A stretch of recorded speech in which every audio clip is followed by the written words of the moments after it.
Mr. PreeZee here, and no, this is not a product review or DJ mix video. It's not a production video or sample flip video. This is where I take a moment to answer questions you may have from watching my channel and leaving those comments. Speaking of which, please hit the subscribe button and the bell notification for future videos. As I'm growing this channel, I try my best to read and reply to as many comments and questions as you guys post. I want this channel to feel as connected as possible and that your comments, feedback, and questions are not going overlooked. Recently, I've been posting a lot of videos in my DJ Mix series, and I got a really good question from an avid viewer. In my DJ Mix videos, I showcase various DJ gear from different size controllers, mixers, turntables, and as well as the two softwares I use. And in doing that, one up-and-coming DJ asks, when do you know it's time to move up to turntables from a controller skill-wise? After thinking about that for a few days, I found it interesting and almost difficult to answer. Reason being, new DJs in today's time typically start with a small controller of some sort with plenty of choices.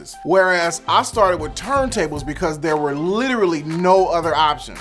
And if you wanted to be a DJ, it was turntables and a mixer, and that's it. So here's a brief history of my DJ setups over the years. I started with a pair of Gemini turntables and a Gemini mixer. They were belt driven, which sucked, but it was a start. I quickly grew up to Technic 1200s and a Numark mixer, which was my go-to setup for years. The first piece of digital equipment that made its way to my setup was a dual CD player from Numark. No scratch capabilities, but it did have jog wheels and a pitch slider to keep your BPMs in line and beat matching in sync. That setup lasted for quite a while and it made life easier. I was able to carry a lot more music, but in a smaller form. Small CD cases versus giant record cases. Fast forward a few years and I had my first dose of the future with the introduction of Final Scratch DJ software. A first of its kind, brilliant idea, but the software itself was riddled with bugs and crashed every chance it got. But I was all in and I knew it could only get better. Enter Serato Scratch Live. Now it's official, and the mobile setup took a major change. Carrying crates of records was no longer a thing. Still turntables and mixer, but substitute crates for a laptop. Life was good. Being a tech junkie, I knew something more was on the way. Boom.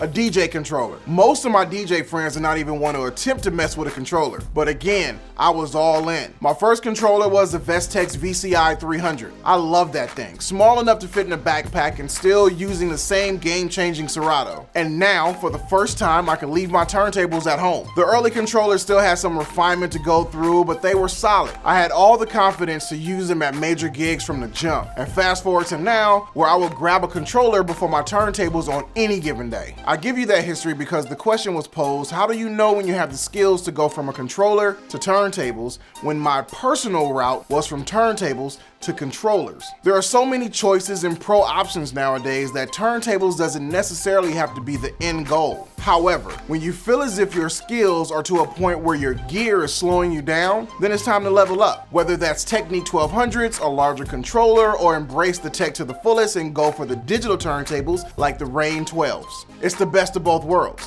Just don't let your gear dictate your skill level. Shout out to Louis King. I hope this answered your question, and if any of you have any questions about any gear, music production, or DJ tips, leave them in the comments on any of my videos. Alright, until next time, make sure you hit the subscribe button, bell notification, and I'm Mr. PreeZee. I'll see you.